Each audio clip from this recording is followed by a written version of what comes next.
नमस्कार साथियों, मैं जितेंद्र कुमार शर्मा कॉन्सेप्ट क्लासेज के एप्लीकेशन डिजिटल प्लेटफॉर्म पर आपका तहे दिल से हार्दिक अभिनंदन करता हूं, हार्दिक स्वागत करता हूं। दोस्तों, राजस्थान ज्योग्राफी के बारे में बात करेंगे और जब राजस्थान की ज्योग्राफी की बात करें तो राजस्थान ज्योग्राफी का जो अध्ययन है वो हम सबसे पहले जनरल इंट्रोडक्शन के बारे में बातें करेंगे। तो जब राजस्थान का जनरल इंट्रोडक्शन पढ़ते हैं तो राजस्थान के जनरल इंट्रोडक्शन में हम राजस्थान की स्थिति पढ़ते हैं, विस्तार पढ़ते हैं और राजस्थान की स्थलीय सीमा पढ़ते हैं। यानी हम राजस्थान के एक्सटेंट के ऊपर बात करेंगे, राजस्थान के लोकेशन के ऊपर बात करेंगे और राजस्थान के अंदर इंटरनेशनल और इंटर स्टेट जो लाइन्स है उन पर भी हम बातें करेंगे। तो आज का जो हमारा टॉपिक रहेगा वो राजस्थान के सामान्य अध्ययन के अंदर राजस्थान की स्थिति और राजस्थान के विस्तार के बारे में बातें करेंगे। ठीक है, तो चालू करते हैं राजस्थान की स्थिति और राजस्थान का विस्तार। तो दोस्तों, सबसे पहले हम राजस्थान की स्थिति और विस्तार के बारे में बात करेंगे। तो इसको कहते हैं लैटिट्यूड एंड लॉन्गिट्यूड, क्योंकि चाहे कोई देश हो, चाहे कोई राज्य हो या चाहे कोई स्थान हो, अगर आपको किसी की भी स्थिति का निर्धारण करना है, लोकेशन का निर्धारण करना है, तो फिर आपको लैटिट्यूड और लॉन्गिट्यूड की आवश्यकता पड़ती है।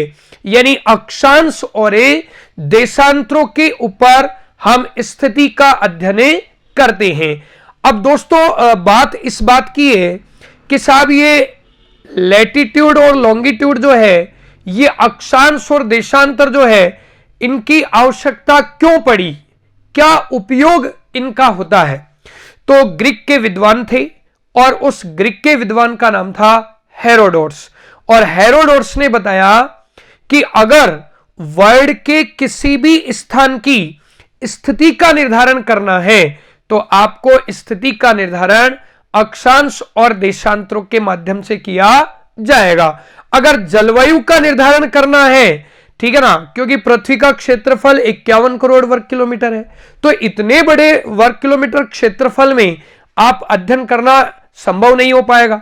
तो इसलिए आपको लैटिट्यूड और लॉन्गिट्यूड की आवश्यकता पड़ेगी। फिर हमें पृथ्वी के क्लाइमेट का अध्ययन करना है, पृथ्वी की जलवायु का अध्ययन करना है, तो भी आपको अक्षांशों का उपयोग करना पड़ेगा। और अगर टाइम कैलकुलेशन करना है, वर्ल्ड के अंदर समय की गणना करनी है, तो फिर आपको देशांतरों पर अध्ययन करना पड़ेगा।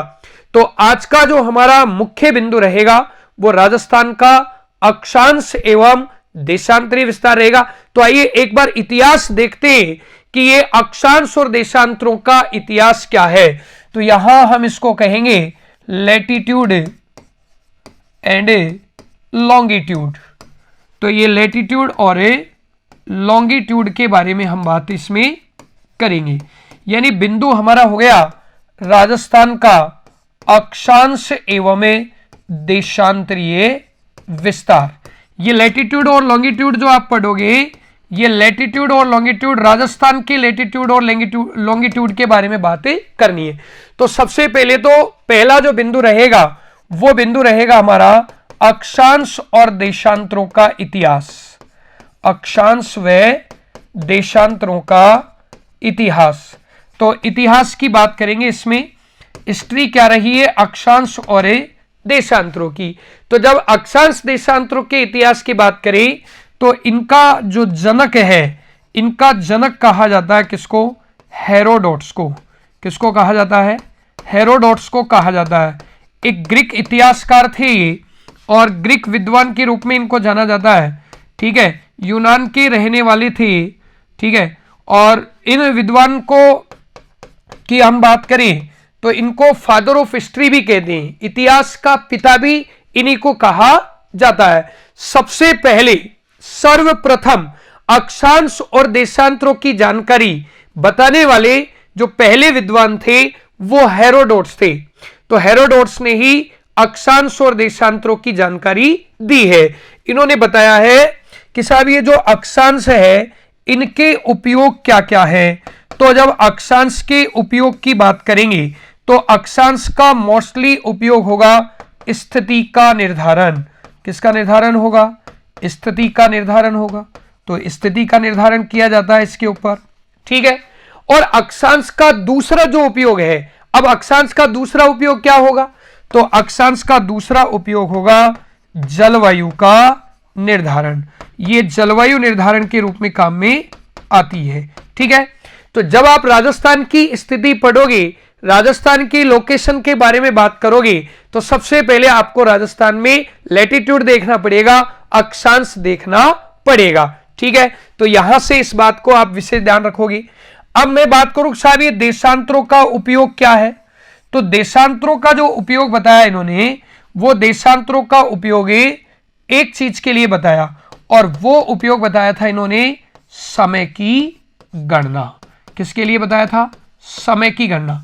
तो जब देशांतरों का उपयोग किया जाएगा, तो देशांतरों का उपयोग किसके लिए किया जाएगा? समय की गणना के लिए। हालांकि राजस्थान की जो स्थिति निर्धारित करोगे आप, वो देशांतरों के ऊपर भी निर्धारित होगी। तो इसलिए स्थिति का निर्धारण अक्षांशों पर भी होगा और स्थिति का निर्धारण देशांतरों के ऊपर भी बनेगा। तो इस बात को आपको भली भांति ढंग से समझना है कि साहब राजस्थान का अक्षांश कैसे चलेगा, देशांतर कैसे चलेगा।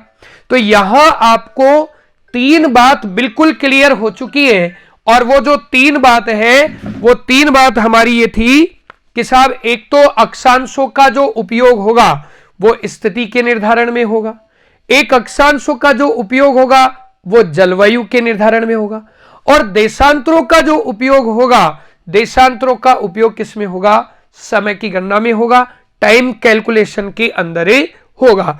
तो दोस्तों सबसे पहले राजस्थान के अक्षांश को पढ़ने से पहले हम उस पर बात करेंगे कि साहब राजस्थान में अक्षांश किस तरीके से निर्धारित किया जाएगा और अक्षांश बनाए कैसे जाते हैं, अक्षांशों का निर्धारण कैसे किया जाएगा, और पूरी पृथ्वी पर या ग्लोब पर अक्षांशीय स्थिति कितने रूप में निर्धारित की जाएगी, ठीक है ना।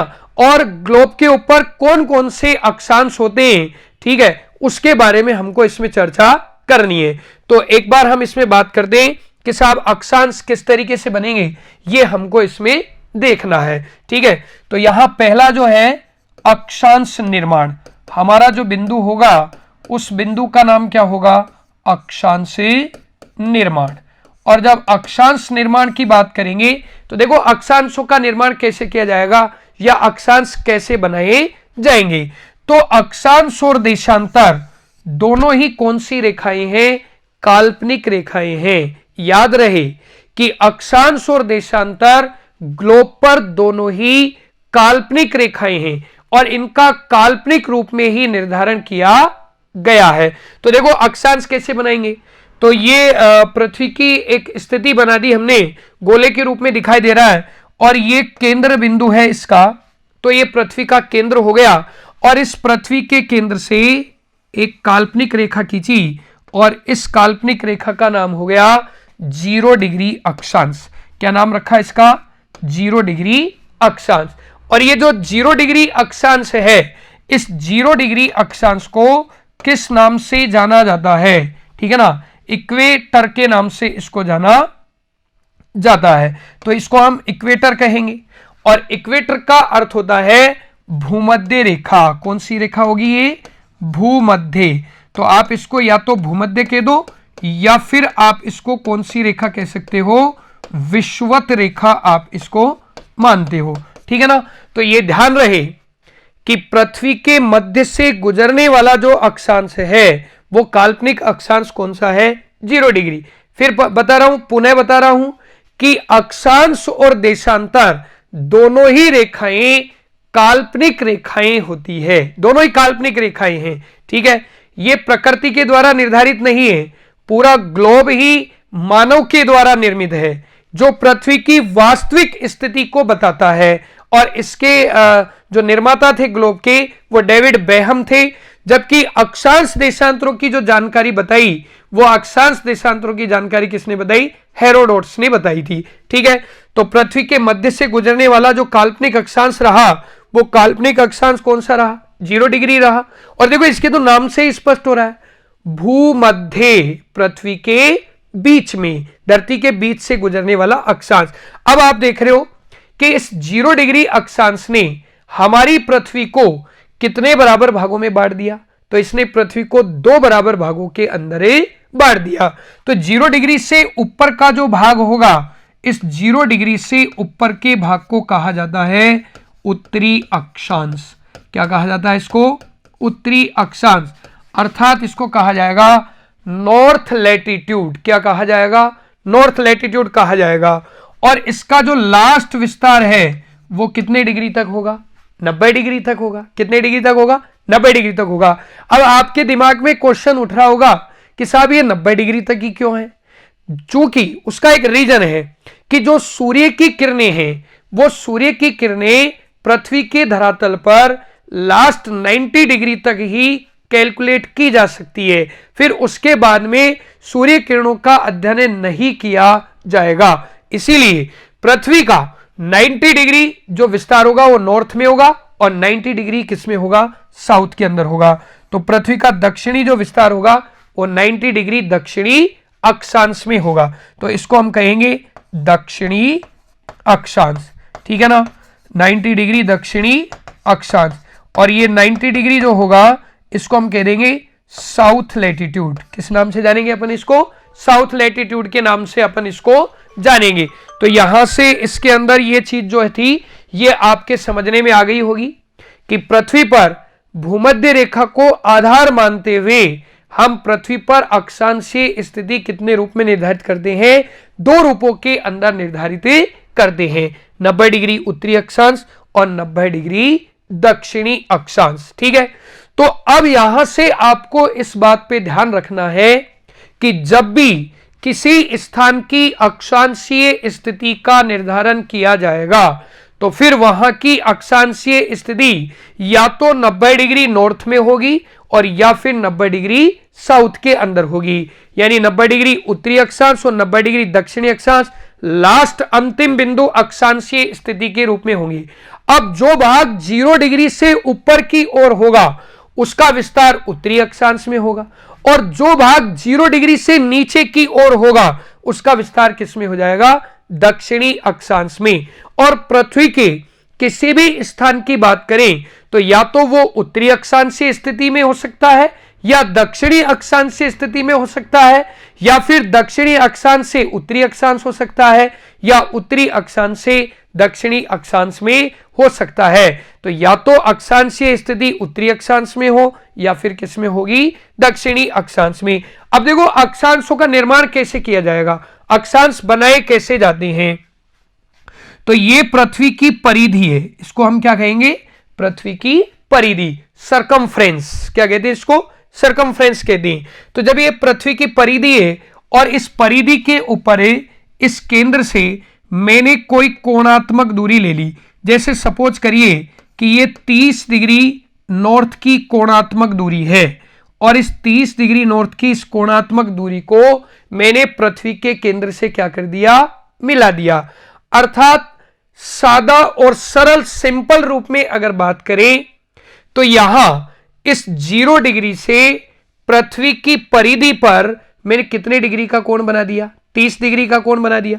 तो जब पृथ्वी की परिधि पर मैंने 30 डिग्री का कोण बनाया तो ये 30 डिग्री की कोणात्मक दूरी हो गई। कितने डिग्री की कोणात्मक दूरी हो गई? 30 डिग्री की कोणात्मक दूरी हो गई। और ये कोणात्मक दूरी किस पर हुई? परिधि पर हुई। किस पर हुई?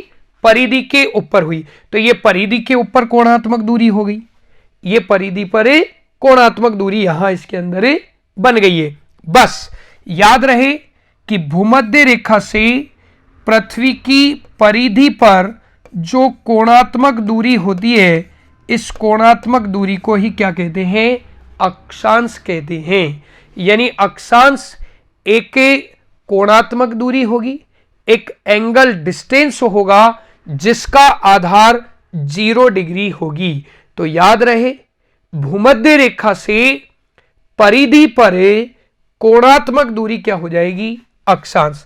तो यहां अक्षांश की डेफिनेशन हमने लिखी, परिधि पर कोणात्मक दूरी। परिधि पर क्या हो जाएगी? कोणात्मक दूरी। तो ये परिधि पर कोणात्मक दूरी इसके अंदर बनेगी। ठीक है, अब जैसे आपने परिधि पर कोणात्मक दूरी बनाई, ऐसे ही दाईं तरफ परिधि पर कोणात्मक दूरी बनाओगे, और ये कोणात्मक दूरी भी मान लो हमने कितने डिग्री की ले ली, 30 डिग्री नॉर्थ की ले ली। कितने डिग्री की ले ली, 30 डिग्री नॉर्थ की ले ली। तो ये भी वही कोणात्मक दूरी हो गई, ये भी क्या हो गई, कोणात्मक दूरी। तो हम इसको भी क्या कह देंगे, इसको भी कहेंगे अक्षांश। क्या कहेंगे हम इसको, अक्षांश। वही किसके ऊपर, परिधि पर कोणात्मक दूरी। तो ये भी परिधि पर क्या बन जाएगी, कोणात्मक दूरी बन जाएगी। ठीक है ना। अब आप देख रहे हो कि ग्लोब के ऊपर परिधि पर जो कोणात्मक दूरियां ली गई है, ये दोनों कोणात्मक दूरियां क्या है, समान है। और समान कोणात्मक दूरियों को एक सरल रेखा के माध्यम से हमने क्या कर दिया, मिला दिया। क्या कर दिया, इसको मिला दिया। तो ये एक सरल रेखा के माध्यम से यहां मिल गई। और जब ये सरल रेखा के माध्यम से मिल गई तो अब दो समान कोणात्मक दूरियों को मिलाया गया है। तो जब दो समान कोणात्मक दूरियों को मिलाया गया एक सरल रेखा के द्वारा, तो ये जो रेखा बनेगी, ये रेखा कौन सी बन जाएगी, अक्षांश रेखा हो जाएगी। कौन सी हो जाएगी, अक्षांश रेखा होगी। तो अक्षांश में और अक्षांश रेखा में अंतर होता है, more than different between latitude and latitude lines. अक्षांश में और अक्षांश रेखा में बहुत अंतर होगा। ठीक है ना। अक्षांश तो केवल कोणात्मक दूरी होगी, और अक्षांश रेखा जो होगी वो दो समान कोणात्मक दूरियों को मिलाने वाली रेखा होगी। और इसमें ध्यान रखना कि ये जो रेखा है ये सरल रेखा के रूप में खींची गई है। किसके रूप में खींची गई है, सरल रेखा के रूप में खींची गई है। लेकिन जब आप इसको ग्लोब के ऊपर देखोगे तो ग्लोब के ऊपर आपको ये अर्धवृत्ताकार मिलेगी। किस रूप में मिलेगी, अर्धवृत्ताकार रूप के अंदर ये मिलेगी। ठीक है ना। तो ये वाली बात, दो समान अक्षांशों को मिलाने वाली रेखा अक्षांश रेखा हो जाएगी। और ये अक्षांश रेखा सरल रेखा पर मैंने यहां खींचा, लेकिन ग्लोब पर आपको किस रूप में मिलेगी, अर्धवृत्ताकार रूप में मिलेगी। तो दोस्तों इस तरीके से अक्षांशों का निर्धारण किया जाता है। और जब कुल अक्षांशों की बात करोगे आप कि साहब पृथ्वी पर कुल अक्षांश कितने होते हैं, तो 90 डिग्री नॉर्थ है और 90 डिग्री साउथ है। तो जब कुल अक्षांश की बात करेंगे यहां पर, तो कुल अक्षांश कितने बनेंगे, तो कुल अक्षांश आपके बन जाएंगे यहां पर 90 डिग्री नॉर्थ, ये 90 डिग्री नॉर्थ के प्लस में 90 डिग्री साउथ के। लेकिन प्लस इसमें आपको एक और जोड़ना पड़ेगा, और वो जोड़ना पड़ेगा किसको, 0 डिग्री को जोड़ना पड़ेगा, इक्वेटर को जोड़ना पड़ेगा। ठीक है ना। हाँ, इक्वेटर को जोड़ना पड़ेगा। तो इक्वेटर अपन इसके अंदर जोड़ेंगे, तो वो इक्वेटर जोड़ेंगे, 0 डिग्री जोड़ेंगे, भूमध्य रेखा अपन इसमें जोड़ेंगे। तो ये टोटल अक्षांशों की जो संख्या है वो कितनी हो जाएगी, 181। तो याद रहे कि ग्लोब के ऊपर कुल अक्षांशों की जो संख्या होती है, ग्लोब पर कुल अक्षांशों की संख्या कितनी हो जाएगी, 181 हो जाएगी। तो कुल संख्या बनेगी इसमें 181। ठीक है। और कुल अक्षांश रेखाएं कितनी बनेगी इसमें भी देखना है। तो देखो 0 डिग्री की बन रही है, 1 डिग्री की बनानी है तो 1 डिग्री की भी बन जाएगी। कोणात्मक दूरी बना दो परिधि पर और एक सरल रेखा से उसको मिला दो। ठीक है ना। ऐसे करते करते 89 डिग्री तक बन जाएगी। लेकिन 90 डिग्री की जो है वो अक्षांश रेखा नहीं बनेगी। तो 90 डिग्री नॉर्थ की भी नहीं बनेगी और 90 डिग्री साउथ की भी नहीं बनेगी, क्योंकि ये जो 90 डिग्री नॉर्थ है और ये 90 डिग्री जो साउथ है, ये ग्लोब पर केवल बिंदु मात्र है। क्या है, केवल ये बिंदु मात्र है। तो 90 डिग्री उत्तरी अक्षांश और 90 डिग्री दक्षिणी अक्षांश, ये दोनों ग्लोब पर केवल क्या होंगे, बिंदु होंगे। तो आप क्या करोगे, जब कुल अक्षांश रेखाएं पूछी जाए, क्या पूछी जाए, कुल अक्षांश रेखाएं। तो जब कुल अक्षांश रेखाएं पूछी जाएगी तो कुल अक्षांश रेखाएं बन जाएगी इसके अंदर 181 में से -2 कर दोगे आप तो 175 9 बनेगी। तो यहां आपको ध्यान रखना है कि कुल अक्षांशों की जो संख्या बनेगी वो कुल अक्षांशों की संख्या तो बनेगी 181, जबकि कुल अक्षांश रेखाओं की जो संख्या बनेगी वो बनेगी 179, 179 बनेगी, चूंकि 90 डिग्री उत्तरी अक्षांश और 90 डिग्री दक्षिणी अक्षांश, ग्लोब पर केवल बिंदु मात्र है, केवल ग्लोब पर बिंदु मात्र है वो। तो ये बात आपके समझने में आई होगी आशा करता हूं, और बहुत अच्छे तरीके से भी समझने में आई होगी, ठीक है ना। और इसी तरीके से आप कंसेप्ट क्लासेज के इस एप्लीकेशन में आप इन क्लासों का जो है भरपूर आनंद लेते रहना, ठीक है। और समय समय पर मैं आपको ये जो कंटेंट है ये इसी तरीके से समझाता रहूंगा और आपके पूरी ज्योग्राफी बहुत अच्छे तरीके से समझने में आएगी। चलो आगे बात करते हैं। अब आगे बात करते हैं कि साहब कुल अक्षांश तो हो गए 181 और कुल अक्षांश रेखाएं हो गई 179, ठीक है ना। ये बात हमारी यहां तक क्लियर हो गई। अब अक्षांशों पर ही बात करें कि साहब दो अक्षांशों के बीच का भाग और ये दो अक्षांशों के बीच के भाग को और दो अक्षांशों के बीच की औसत जो दूरी बनेगी उसको हम क्या कहेंगे, तो ये आपको देखना है। तो यहां से इस डायग्राम को आप देखोगे और इस डायग्राम से आपके अच्छी तरीके से समझने में आएगी ये बात भी। ये हमारी 0 डिग्री है, ये 0 डिग्री अक्षांश इसके अंदर देख रहे हो आप, और 0 डिग्री ने पृथ्वी को दो बराबर भागों के अंदर बांटा है, ठीक है ना। अब इसके ऊपर ये हमारी एक अक्षांश रेखा है और इस अक्षांश रेखा को कहेंगे हम 23.5 डिग्री नॉर्थ, इसको भी हम क्या कहेंगे 23.5 डिग्री नॉर्थ, और इसको हम कहेंगे 66.5 डिग्री नॉर्थ, और ये भी बन जाएगी 66.5 डिग्री नॉर्थ, और ये बन जाएगा 90 डिग्री नॉर्थ लैटिट्यूड, ठीक है ना। अब नीचे वाली ये वाली बात करें तो ये 23.5 डिग्री साउथ, ये भी 23.5 डिग्री साउथ, ठीक है ना, और ये भी 66.5 डिग्री साउथ। साउथ का मतलब दक्षिणी अक्षांश बनेगा, क्या बनेगा दक्षिणी अक्षांश बनेगा, तो ये भी 66.5 डिग्री बन गई, और लास्ट विस्तार 90 डिग्री साउथ लैटिट्यूड के अंदर ये बन जाएगी, ठीक है ना। अब आप देख रहे हो कि दो अक्षांशों के बीच के भाग, ये देखिए यहां से इस तरीके से, ये फिर इस तरीके से बन रहा है, ये यहां पर इस तरीके से बन रहा है, और ये इस तरीके से यहां पर आपको दिखाई दे रहा है। ये अक्षांशों के बीच के क्षेत्र दिखाई दे रहे हैं, जो प्रमुख अक्षांश रेखाएं हैं उनके बीच का जो क्षेत्र है वो आपको दिखाई दे रहा है। जैसे ये कैंसर लाइन है, ये कैंसर लाइन है, कैंसर लाइन है ये, ठीक है ना, और ये कैप्रिकॉर्न है, ये कैप्रिकॉर्न है, ये कैप्रिकॉर्न लाइन के रूप में जानी जाएगी। तो ये कैप्रिकॉर्न बनेगी इस तरीके से, ठीक है ना। तो आपको ये देखना है कि दो अक्षांशों के बीच का भाग, तो दो अक्षांशों के बीच के जो भाग होते हैं उनको कहते हैं जोन या कटिबंध। क्या कहते हैं उनको, जोन या कटिबंध। दो अक्षांशों के बीच का भाग और दो अक्षांशों के बीच का जो भाग बनेगा वो दो अक्षांशों के बीच के भाग को कहा जाएगा जोन या कटिबंध कहा जाएगा। क्या कहा जाएगा इसको, जोन या कटिबंध। और इन दो अक्षांशों के बीच की, अब आप लोग क्या है ज्यादातर ये पढ़ते हो कि साहब दो अक्षांशों के बीच की दूरी, लेकिन ग्लोब पर कभी भी दो अक्षांशों के बीच की दूरी एक समान नहीं होती है। क्योंकि आप खुद देख रहे हो कि साहब हमारी पृथ्वी बीच में से तो उभरी हुई है और किनारों से सिकुड़ी हुई है। तो जब हमारी पृथ्वी बीच में से उभरी हुई होगी और किनारों से सिकुड़ी हुई होगी, तो जैसे जैसे ऊंचाई बढ़ती जाएगी वैसे वैसे अक्षांशों के बीच की दूरी भी क्या होती जाएगी, बढ़ती जाएगी, ठीक है। तो ये आपको ध्यान रखना है।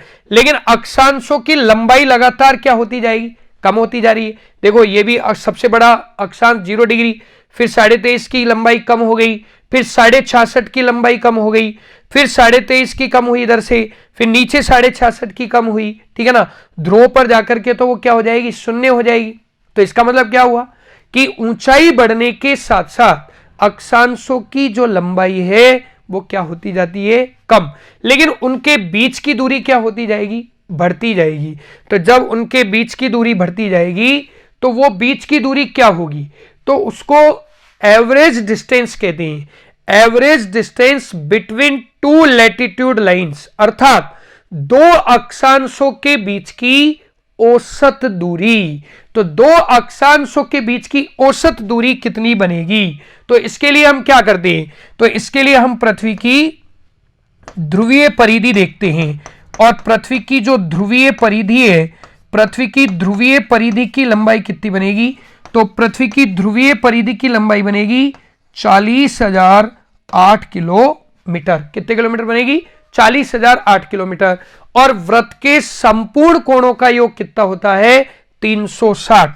तो 40,008 में आप किसका भाग दे दोगे, 360 का भाग दे दोगे, तो ये निकल करके आ जाएगा 111.13 किलोमीटर।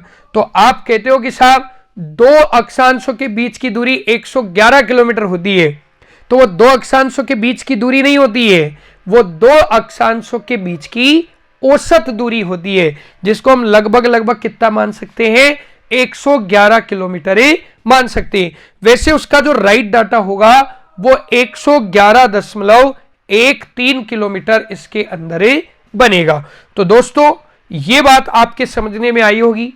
अब देखो, अक्षांशों से ही जलवायु का निर्धारण होता है, और जब जलवायु के निर्धारण की बात करें अपन, तो जलवायु का निर्धारण किस तरीके से होगा, तो इसके लिए आपको ये डायग्राम देखने पड़ेंगे, और उस डायग्राम को जब देखोगे, एक ग्राफिक्स के माध्यम से मैं आपको जलवायु के कटिबंध समझा रहा हूं कि साहब जलवायु के कटिबंध किस तरीके से निर्धारित किए जाएंगे, ठीक है ना।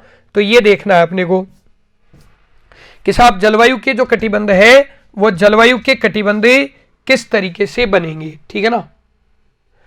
तो जलवायु के जो कटिबंध है वो किस तरीके से बनेंगे, तो यहां एक ग्राफ को देखिए आप, सबसे पहला ग्राफिक्स इसको देखिए, ये पहला ग्राफिक्स आपके सामने है, और इस पहले ग्राफिक्स की बात करूं मैं, तो इस पहले ग्राफिक्स के अंदर ही आपको स्पष्ट दिखाई दे रहा है, स्पष्ट दिखाई दे रहा होगा आपको इस पहले ग्राफिक्स के अंदर, ठीक है ना।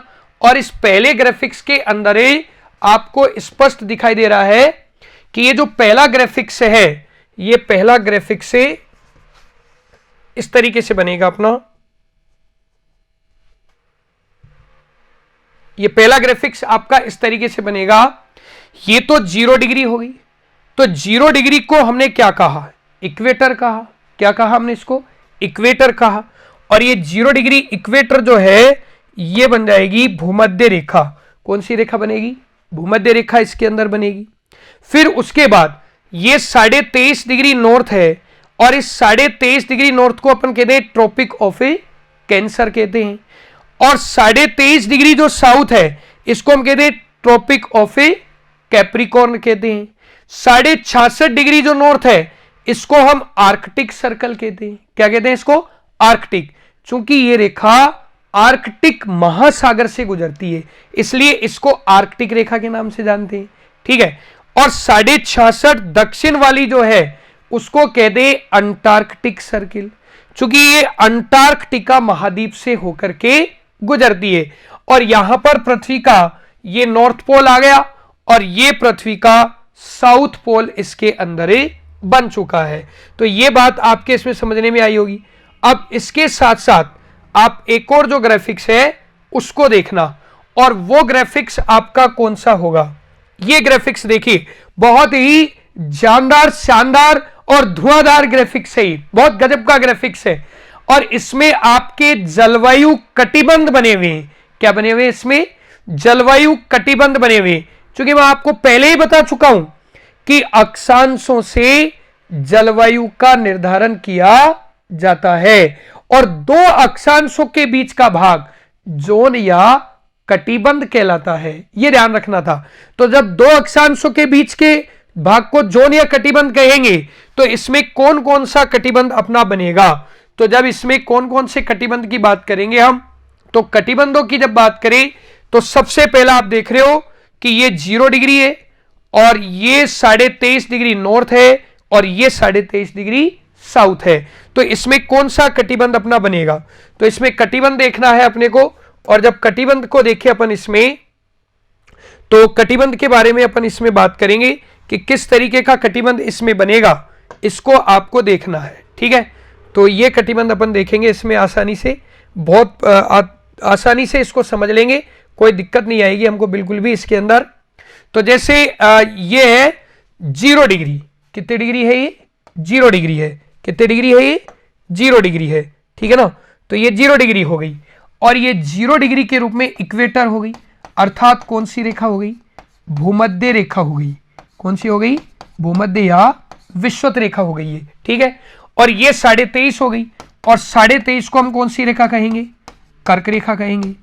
और ये नीचे वाला जो भाग है ये 23.5 डिग्री दक्षिणी अक्षांश हो गया, तो इसको हम क्या कहेंगे? मकर रेखा। क्या कहेंगे हम इसको? मकर रेखा इसको हमें कहेंगे। ठीक है, तो ये मकर रेखा के रूप में ये बन चुकी है। तो यहां से आपको पता चला कि ये वाली जो रेखा है ये 0 डिग्री हो गई, ये 23.5 डिग्री नॉर्थ हो गई, और ये 23.5 डिग्री साउथ हो गई। और ये बीच का जो कटिबंध है पूरा 0 से 23.5 उत्तरी अक्षांश और 0 से 23.5 डिग्री दक्षिणी अक्षांश, इसको अंग्रेजी में क्या कहते हैं? Torrid zone. कौन सा जोन कहते हैं इसको? Torrid zone. और टोरिड जोन को कहते हैं उष्ण कटिबंध। कौन सा कटिबंध कहेंगे इसको? उष्ण कटिबंध कहेंगे।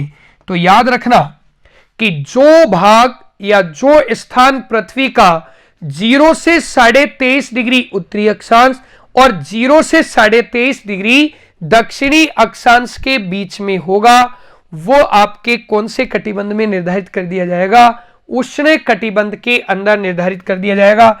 ये 23.5 से 66.5 डिग्री नॉर्थ है, और ये भी 66.5 डिग्री नॉर्थ है, और इसको कहते हैं नॉर्थ टेम्परेट जोन। कौन सा जोन कहते हैं? नॉर्थ टेम्परेट जोन अपन इसको कहते हैं।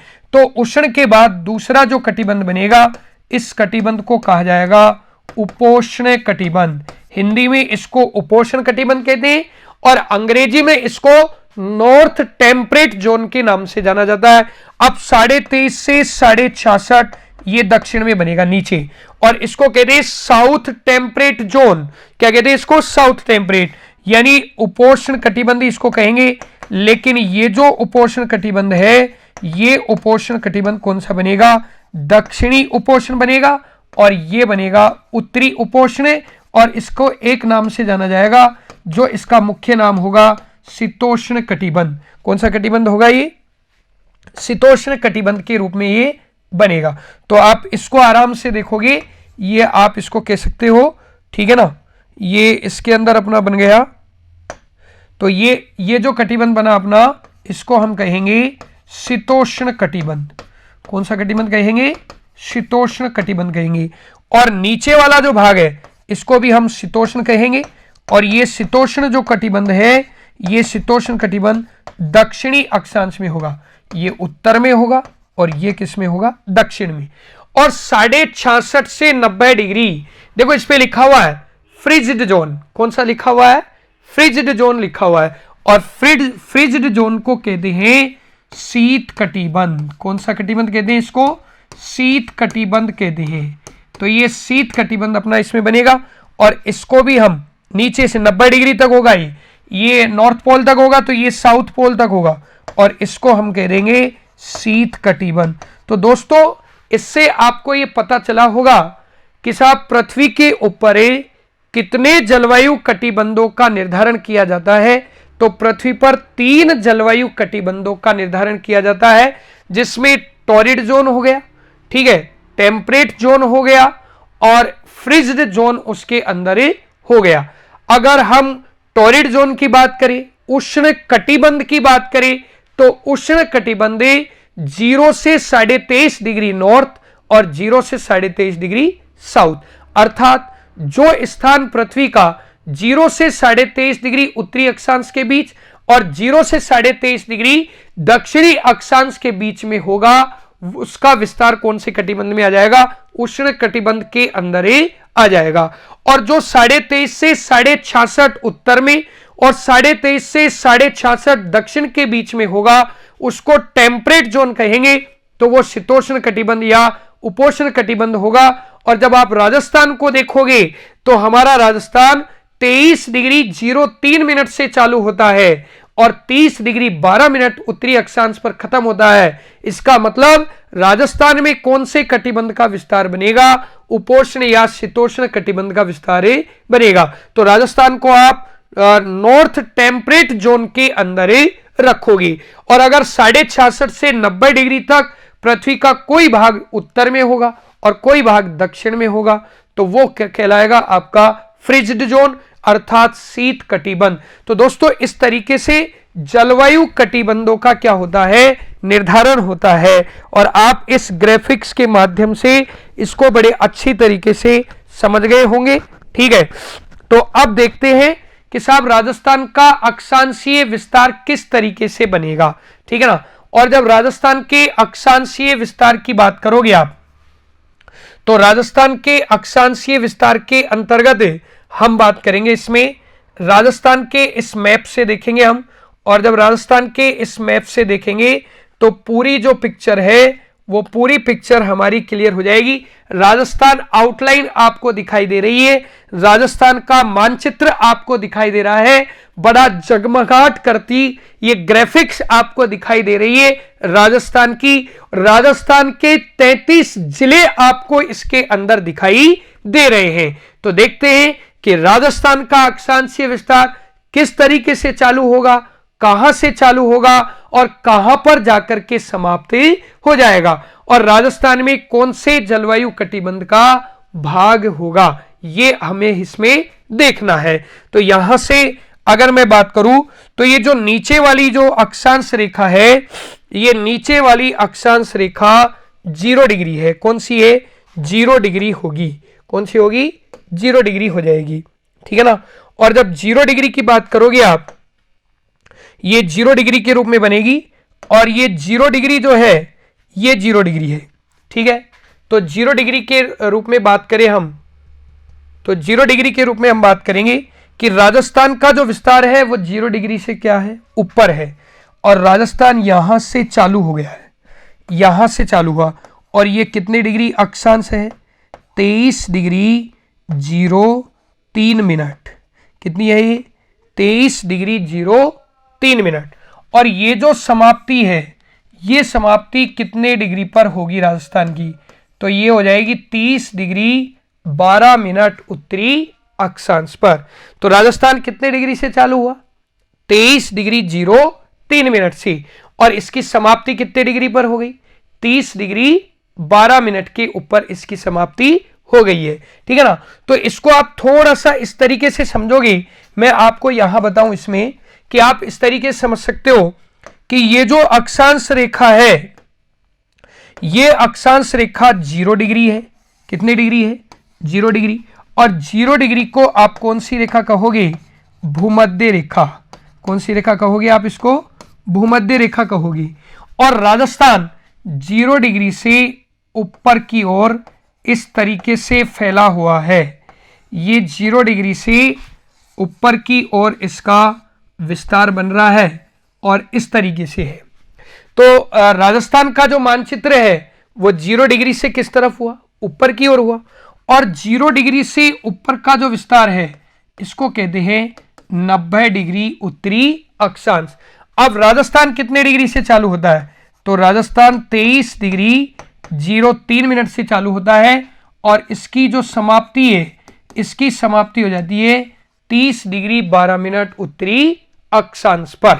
ठीक है ना। ये ऐसे बात आपके समझने में आ रही होगी कि राजस्थान 0 डिग्री से ऊपर की ओर स्थित है, इसीलिए राजस्थान का अक्षांशीय विस्तार उत्तरी अक्षांश के अंदर बनेगा। तो इस बात से आपको बहुत अच्छी तरीके से ये समझने में आई होगी ये बात। अब अपन इसको देखते हैं, ग्राफिक्स के ऊपर देखते हैं। 23 डिग्री 03 मिनट से चालू हो गया, 30 डिग्री 12 पर समाप्त हो गया। तो ये राजस्थान का सबसे दक्षिणतम जिला है और इस दक्षिणतम जिले का नाम क्या है? तो इस दक्षिणतम जिले का नाम है बांसवाड़ा। क्या नाम है इसका? बांसवाड़ा है। तो हम कह सकते हैं कि राजस्थान का जो अक्षांशीय विस्तार है वो कहां से चालू होता है, बांसवाड़ा से चालू होता है। और राजस्थान का सबसे उत्तरी जो जिला है उस जिले का नाम है गंगानगर। कौन सा जिला है, गंगानगर है। तो राजस्थान का अक्षांशीय विस्तार किस पे जाकर के समाप्त हो जाएगा, इसका अक्षांशीय विस्तार किस पे जाकर के समाप्त हो जाएगा, गंगानगर के अंदर जाकर के समाप्त हो जाएगा। तो आपसे ऐसे भी पूछ सकता है कि साहब राजस्थान का अक्षांशीय विस्तार किस जिले से चालू होता है। तो राजस्थान का जो अक्षांशीय विस्तार है वो बांसवाड़ा से चालू होगा। और राजस्थान का अक्षांशीय विस्तार किस जिले पर समाप्त हो जाएगा, तो राजस्थान का अक्षांशीय विस्तार गंगानगर के अंदर जाकर के समाप्त होगा। इसका मतलब यह हुआ कि बांसवाड़ा 23 डिग्री अक्षांश पर और गंगानगर 30 डिग्री अक्षांश पर बसा हुआ जिला है राजस्थान का। इसकी लोकेशन भी ये बनती है। और राजस्थान तो 23 डिग्री 03 मिनट से 30 डिग्री 12 मिनट उत्तरी अक्षांश पर है। अब दोस्तों आपको इसमें देखना है कि ये जो पूरा अक्षांशीय विस्तार देख रहे हो आप, यहां से लेकर के ये पूरा जो अक्षांशीय विस्तार है ये आपने देखा। तो राजस्थान कुल कितने अक्षांशों के अंदर फैला हुआ है, तो अक्षांश इस तरीके से बनते जाएंगे। ये अक्षांश बन रहे हैं, ये अक्षांश बनते जाएंगे, ये अक्षांश इस तरीके से, ठीक है ना। क्योंकि पश्चिम से पूर्व की ओर जो रेखाएं खींची जाती है वो पश्चिम से पूर्व की ओर खींची जाने वाली रेखाएं कौन सी होती है, अक्षांश रेखाएं होती है। तो इस तरीके से हो गई, जैसे ऊपर से ये अक्षांश रेखाएं बन गई हमारी, तो ये अक्षांश रेखाएं हो गई। इस तरीके से ये अक्षांश रेखाएं हो गई, तो ये अक्षांश रेखाएं। तो आपको ये पता चलेगा, ढूंढना होगा कि साहब राजस्थान कितने अक्षांशों के अंदर फैला हुआ है, या राजस्थान का कुल अक्षांशीय विस्तार कितना है। तो देखो चालू हुआ 23 डिग्री 03 मिनट से, समाप्ति हुई 30 डिग्री 12 मिनट पर। तो दोनों के बीच का अंतर निकालना है आपको। तो आप क्या करोगे, 30 डिग्री 12 मिनट में से 23 डिग्री 03 मिनट को क्या कर दोगे, घटा दोगे। तो ये तो 9 सेकंड हो जाएगी और ये 7 डिग्री अपनी बच जाएगी। क्योंकि चाहे अक्षांश हो चाहे देशांतर हो, इनको डिग्री, मिनट और सेकंड में पढ़ा जाता है। और डिग्री में जो अंश होते हैं उनको मिनट कहते हैं और मिनट के अंशों को सेकंड कहते हैं। तो जब भी आप अक्षांश और देशांतरों का अध्ययन करोगे तो आपको डिग्री को मिनट में पढ़ना पड़ेगा और मिनट को सेकंड के अंदर पढ़ना पड़ेगा, ठीक है ना। तो इसलिए डिग्री मिनट में पढ़ी जाएगी और मिनट किस में पढ़ी जाएगी, सेकंड के अंदर पढ़ी जाएगी। और इस तरीके से राजस्थान का कुल अक्षांशीय विस्तार जो होगा वो राजस्थान का कुल अक्षांशीय विस्तार 7 डिग्री 9 मिनट होगा। कितने डिग्री होगा, 7 डिग्री 9 मिनट। तो राजस्थान का कुल अक्षांशीय विस्तार 7 डिग्री और 9 मिनट होगा। यानी हम कह सकते हैं कि लगभग राजस्थान कितने डिग्री अक्षांशों में फैला हुआ है, 7 डिग्री अक्षांशों के अंदर फैला हुआ है। तो इस तरीके से हमने इसका अक्षांश निकाला। अब यहां से एक इंपॉर्टेंट जो चीज है वो आपको देखनी है, ये वाली। और ये बहुत महत्वपूर्ण इंपॉर्टेंट चीज है दोस्तों, ठीक है ना। और बहुत ही प्यारा और लाजवाब कंटेंट है, ये बहुत ही प्यारा और लाजवाब कंटेंट है। ये राजस्थान का मध्यस्थ अक्षांश है। क्या है ये, राजस्थान का मध्यस्थ अक्षांश। और राजस्थान के इस मध्यस्थ अक्षांश को कहते हैं 27 डिग्री नॉर्थ, यानी 27 डिग्री उत्तरी अक्षांश। ये बन गया 27 डिग्री उत्तरी अक्षांश। तो एक और कंटेंट हमारा तैयार हुआ अक्षांश में कि राजस्थान के मध्य से गुजरने वाला, तो राजस्थान के मध्य से गुजरने वाला अक्षांश कौन सा होगा, 27 डिग्री उत्तरी अक्षांश होगा। कौन सा होगा, 27 डिग्री उत्तरी अक्षांश। तो राजस्थान चालू हुआ 23 डिग्री 03 मिनट से, समाप्त हुआ 30 डिग्री 12 मिनट पर, और मध्यस्थ अक्षांश हो गया राजस्थान का 27 डिग्री उत्तरी अक्षांश, ठीक है ना। तो ये बात आपके अच्छी तरीके से समझने में आई होगी कि साहब किस तरीके से अक्षांश होते हैं। लेकिन दोस्तों आपने हमारे इस ग्राफिक्स के माध्यम से देखा था कि ये जो ग्राफिक्स है इन ग्राफिक्स के अंदर मैंने आपको बहुत इंपॉर्टेंट और महत्वपूर्ण रेखाएं बताई थी ग्राफिक्स के ऊपर। और जब ग्राफिक्स के ऊपर आप बहुत महत्वपूर्ण रेखाएं देखोगे तो वो ग्राफिक्स के ऊपर महत्वपूर्ण रेखाएं कौन कौन सी है, ग्लोब पर महत्वपूर्ण रेखाएं आपकी कौन कौन सी बनेगी। तो ग्लोब पर जो महत्वपूर्ण रेखाएं बनेगी, ग्लोब पर महत्वपूर्ण रेखाएं इस तरीके से देख रहे हो आप, ये इक्वेटर है, इक्वेटर को आप कौन सी रेखा कहोगे, भूमध्य कहोगे। ये ग्लोब की मुख्य अक्षांश रेखा है, इसको तो हम प्रधान अक्षांश ही कहेंगे। अगर ये अक्षांश नहीं होता तो बाकी के अक्षांश भी निर्धारित नहीं किए जा सकते हैं। और ये जो अक्षांश है इसको हम कौन सा कहेंगे, कर्क रेखा कहेंगे। और इस अक्षांश रेखा को हमने कौन सी कही, मकर रेखा कही। ये हमारी कौन सी अक्षांश रेखा हो गई, आर्कटिक रेखा हो गई। कौन सी रेखा हो गई, आर्कटिक रेखा हो गई। और ये हमारी कौन सी हो गई, अंटार्कटिक रेखा हो गई। तो ये हमारी अंटार्कटिक रेखा इसमें बन जाएगी, इस तरीके से बन जाएगी। तो अब आप देख रहे हो कि जो कर्क रेखा है, कर्क रेखा का अक्षांश कितना है। तो कर्क रेखा का अक्षांश आप देख रहे हो 23.5 डिग्री नॉर्थ है। कितने डिग्री है, 23.5 डिग्री नॉर्थ, जिसको हम कहते हैं ट्रॉपिक ऑफ कैंसर। और राजस्थान कितने डिग्री से चालू हो रहा है, तो राजस्थान यहां से चालू हो रहा है और ये है 23 डिग्री 03 मिनट पर। और राजस्थान समाप्त कहां हो रहा है, तो राजस्थान समाप्त यहां हो रहा है और ये है 30 डिग्री 12 मिनट उत्तरी अक्षांश। ये इस तरीके से बनेगी। और जब ये इस तरीके से बनेगी तो आपको ध्यान रखना है कि कर्क और कर्क रेखा जो है वो इसके ये जो अक्षांशीय स्थिति है इसमें होकर के गुजर रही है। इस तरीके से आपको ये बिल्कुल स्पष्ट हो चुका है इसके अंदर, ठीक है ना। तो ये बात आपको बिल्कुल स्पष्ट हो चुकी होगी इसके अंदर ही कि साहब 23 डिग्री 03 मिनट और 30 डिग्री 12 मिनट के बीच में कौन सी रेखा आ रही है, कर्क रेखा आ रही है। कौन सी रेखा आ रही है, कर्क रेखा आ रही है, ठीक है ना। तो इसलिए ध्यान रखना कि राजस्थान से गुजरने वाले जितने भी अक्षांश रेखाएं हैं उन अक्षांश रेखाओं में सबसे महत्वपूर्ण जो अक्षांश रेखा होगी वो अक्षांश रेखा कौन सी होगी, कर्क रेखा होगी। कौन सी होगी, कर्क रेखा होगी। तो आइए कर्क रेखा के ऊपर बात करते हैं कि साहब ये जो कर्क रेखा है ये राजस्थान में किस तरीके से गुजरेगी। ये हमको इसके अंदर देखना है कि राजस्थान से कर्क रेखा किस तरीके से निर्धारित होती है। तो कर्क रेखा की हम बात करेंगे और कर्क रेखा को हम पढ़ेंगे राजस्थान के अंदर। तो यहां से कर्क रेखा जो है ये कर्क रेखा होगी और कर्क रेखा का निर्धारण हम इस तरीके से करेंगे।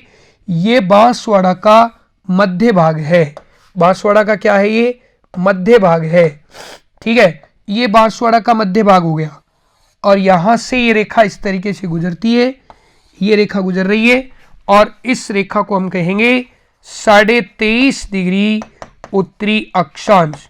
और ये 23.5 डिग्री उत्तरी अक्षांश कौन सी रेखा कहलाएगी, कर्क रेखा कहलाएगी। तो ये कर्क रेखा बन जाएगी। अब आप देख रहे हो कि कर्क रेखा राजस्थान के कितने जिलों से गुजरती है, ये इंपॉर्टेंट फैक्ट हो गया, ठीक है ना। सबसे पहले तो वो जो 27 डिग्री अक्षांश है, ये 27 डिग्री आपका जो बीच में से गुजर रहा है, ये 27 डिग्री उत्तरी अक्षांश, इधर भी हमने इसको कह दिया 27 डिग्री उत्तरी अक्षांश, जिसने राजस्थान को कितने बराबर भागों में बांटा, 2 बराबर भागों में। इसको तो हम कहेंगे उत्तरी राजस्थान, क्या कहेंगे, उत्तरी राजस्थान। और इस नीचे वाले भाग को हम कहेंगे दक्षिणी राजस्थान, क्या कहेंगे, दक्षिणी राजस्थान, ठीक है ना। और कर्क रेखा का कितना है, 23.5 डिग्री दक्षिणी अक्षांश है। तो कर्क रेखा कौन से राजस्थान से गुजरेगी ये आपको ध्यान रखना है।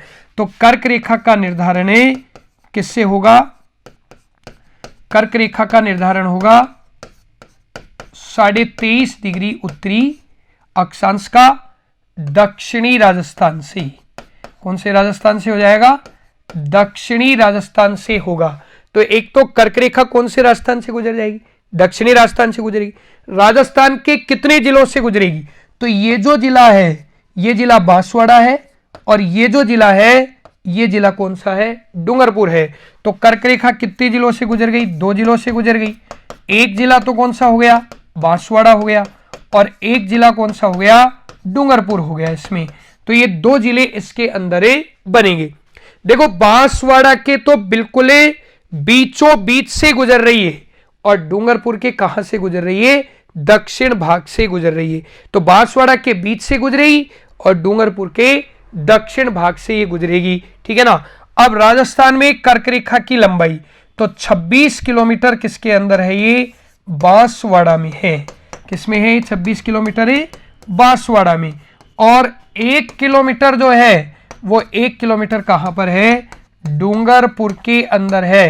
दोस्तों ये बहुत ही प्यारा और गजब का कंटेंट है, ठीक है ना। हाँ, आपने आज तक यही पढ़ा होगा कि कर्क रेखा राजस्थान में 26 किलोमीटर है। कितने किलोमीटर है, 26 किलोमीटर है। लेकिन नहीं दोस्तों, राजस्थान में कर्क रेखा की कुल लंबाई 27 किलोमीटर बनेगी। 26 किलोमीटर तो अकेली कौन से जिले में है, बांसवाड़ा जिले में है, और 1 किलोमीटर कौन से जिले में है, डूंगरपुर में है। तो ये कुल लंबाई की बात करी तो आपको कर्क रेखा की कुल लंबाई कितनी देखनी पड़ेगी, 27 किलोमीटर देखनी पड़ेगी, ठीक है ना। लेकिन कई बार परीक्षा में क्या 27 विकल्प में नहीं होता है और 26 ही विकल्प में होता है, तो फिर आप 26 को आंसर करोगे, क्योंकि उसका जो मुख्य जिला है, उसका मुख्य जिला कौन सा है, बांसवाड़ा है। तो फिर बांसवाड़ा के अंदर कर्क रेखा की लंबाई कितनी होती है, 26 किलोमीटर होती है। तो उसका राइट आंसर आप 26 किलोमीटर इस तरीके से मानते हो, ठीक है ना। लेकिन अगर आपसे पूछ लिया जाए कि कर्क रेखा की कुल लंबाई कितनी होगी, तो कर्क रेखा की कुल लंबाई कितने किलोमीटर बनेगी, 27 किलोमीटर बनेगी, जो बांसवाड़ा के मध्य से गुजरेगी और डूंगरपुर के कहां से गुजरेगी, दक्षिण से गुजरेगी। तो यह बात आपके समझने में आई। एक बार इसको डाटाबेस के ऊपर समझिए आप, और जब डाटाबेस के ऊपर समझोगे तो बहुत ही अच्छे ढंग से आपके समझने में आएगी। और इसको हम इस तरीके से समझ सकते हैं, बड़े प्यारे ढंग से इसको समझ सकते हैं। और ये जो तरीका होगा हमारा, ये इस तरीके से हो जाएगा साहब, ठीक है ना। ये हो जाएगी हमारी कर्क रेखा।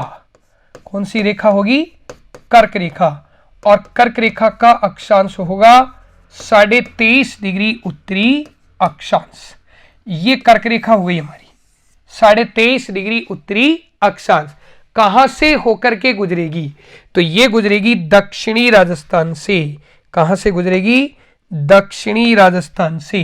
तो ये आपको ध्यान रखना है कि कर्क रेखा दक्षिणी राजस्थान से गुजरती है, दक्षिणी राजस्थान से गुजरती है। ये दक्षिणी राजस्थान से गुजरेगी साहब कर्क रेखा। ये पहला फैक्ट हो गया, कर्क रेखा का पहला फैक्ट आपके समझने में आ गया होगा इसमें, ठीक है ना। कर्क रेखा का पहला जो फैक्ट है वो आपके इसमें समझने में आ गया होगा। अब हम बात करेंगे कि राजस्थान के अंदर जो कर्क रेखा है, ये कर्क रेखा राजस्थान को किस तरीके से निर्धारित करती है। तो कर्क रेखा, ये याद रखनी है, कर्क रेखा राजस्थान को कौन से कटिबंध में रखेगी, उपोष्ण में, उपोष्ण कटिबंध या शीतोष्ण कटिबंध में निर्धारित करती है, शीतोष्ण कटिबंध में निर्धारित या निर्धारण, ये इसमें बनेगा। कर्क रेखा राजस्थान को उपोष्ण कटिबंध या किस में निर्धारित करती है, शीतोष्ण कटिबंध के अंदर निर्धारित करती है। और कर्क रेखा का जब आप एक और फैक्ट बनाओगे, किस आप कर्क रेखा के फैक्ट बनाए, तो राजस्थान का अधिकांश भाग, राजस्थान का अधिकांश भाग कर्क रेखा के ऊपर है, यानी कर्क रेखा के उत्तर में स्थित है। किसमें स्थित है, कर्क रेखा के उत्तर में स्थित है। यह सबसे महत्वपूर्ण चीज है कि जब हम राजस्थान को देखेंगे तो केवल राजस्थान का एक ही जिला बांसवाड़ा वो कर्क रेखा से नीचे की ओर दिखाई देगा। बाकी पूरा जो राजस्थान है वो पूरा राजस्थान कर्क रेखा के कहां दिखाई देगा, ऊपर की ओर दिखाई देगा। तो राजस्थान का अधिकांश जो भाग है कर्क रेखा के कहां है, ऊपर की ओर है। अब कर्क रेखा से लगने वाले जिले, कर्क रेखा से लगने वाले जिले, तो कर्क रेखा से लगने वाले जो जिले हैं वो कौन कौन से हैं? तो कर्क रेखा से 2 जिले लगते हैं, और वो 2 जिले कौन कौन से हैं? उनमें एक जिले का नाम है बांसवाड़ा। कौन सा है? बांसवाड़ा है। और दूसरा जो जिला है वो दूसरा जिला कौन सा है? तो दूसरा जिला बनेगा इसमें डूंगरपुर। कौन सा बनेगा? डूंगरपुर बन जाएगा। तो कर्क रेखा कितने जिलों से गुजरती है? 2 जिलों से गुजरती है। एक बांसवाड़ा हो जाएगा और एक कौन सा हो जाएगा? डूंगरपुर हो जाएगा। अब बांसवाड़ा में कर्क रेखा की लंबाई कितनी है? तो बांसवाड़ा में कर्क रेखा की लंबाई कितनी है? 26 किलोमीटर। और डूंगरपुर में इसकी लंबाई कितनी है? तो डूंगरपुर में इसकी लंबाई है 1 किलोमीटर। कितने किलोमीटर है? 1 किलोमीटर। तो टोटल जो लंबाई बनी कर्क रेखा की, ठीक है ना, कर्क रेखा की कुल लंबाई, यहां से आपको ध्यान रखना है, बहुत महत्वपूर्ण फैक्ट है ये, इसका आपको विशेष ध्यान रखना है, बहुत गजब का फैक्ट है ये। कर्क रेखा की कुल लंबाई, कर्क रेखा की कुल लंबाई, तो कर्क रेखा की कुल लंबाई कितनी बनेगी ये आपको इसके अंदर देखना है कि साहब कर्क रेखा की कुल लंबाई कितनी बनेगी, ठीक है ना। चलो, कर्क रेखा की कुल लंबाई, कर्क रेखा की कुल लंबाई, और कर्क रेखा की कुल लंबाई बनेगी 26 + 1 = 27 किलोमीटर। ये 27 किलोमीटर। तो ये जो फैक्ट है, ये फैक्ट तो आपको स्पेशली याद रखना है, एक अलग तरीके का फैक्ट है ये, ठीक है ना। और इस तरीके से अगर मैं बात करूं कि कर्क रेखा बांसवाड़ा के कहां से गुजरती है, तो कर्क रेखा बांसवाड़ा के मध्य से, कहां से गुजरती है? मध्य से गुजरती है। और डूंगरपुर के कहां से गुजरती है? तो डूंगरपुर के दक्षिण भाग से गुजरती है। कहां से गुजरती है? दक्षिण भाग से गुजरती है। तो इस तरीके से कर्क रेखा बांसवाड़ा के मध्य से और डूंगरपुर के कहां से गुजरती है? दक्षिण भाग से ये गुजरती है। तो ये जो पूरा कंटेंट है, ये पूरा कंटेंट आपका किसके बारे में है? कर्क रेखा के बारे में। क्योंकि कर्क रेखा के बारे में ऐसा क्वेश्चन पूछ लेता है कि निम्न में से कौन सा कर्क रेखा के बारे में सत्य कथन नहीं है। ये ऐसा इस तरीके का कंटेंट आपसे पूछ लेगा। तो देखो, राजस्थान की अक्षांशीय स्थिति आपने पढ़ी है, और जब राजस्थान की अक्षांशीय स्थिति की बात करें तो राजस्थान 23 डिग्री 03 मिनट उत्तरी अक्षांश से चालू हुआ, 30 डिग्री 12 मिनट उत्तरी अक्षांश पर समाप्त हो गया। बांसवाड़ा से इसकी अक्षांशीय स्थिति चली और गंगानगर पर इसकी अक्षांशीय स्थिति समाप्त हो गई, ठीक है। राजस्थान से गुजरने वाला जो मुख्य अक्षांश है वो कर्क रेखा रहा, मध्यस्थ अक्षांश 27 डिग्री उत्तरी अक्षांश रहा, ठीक है। और राजस्थान का कुल अक्षांशीय विस्तार लगभग 7 डिग्री अक्षांशों में रहा, जो 7 डिग्री 9 मिनट के अंदर है।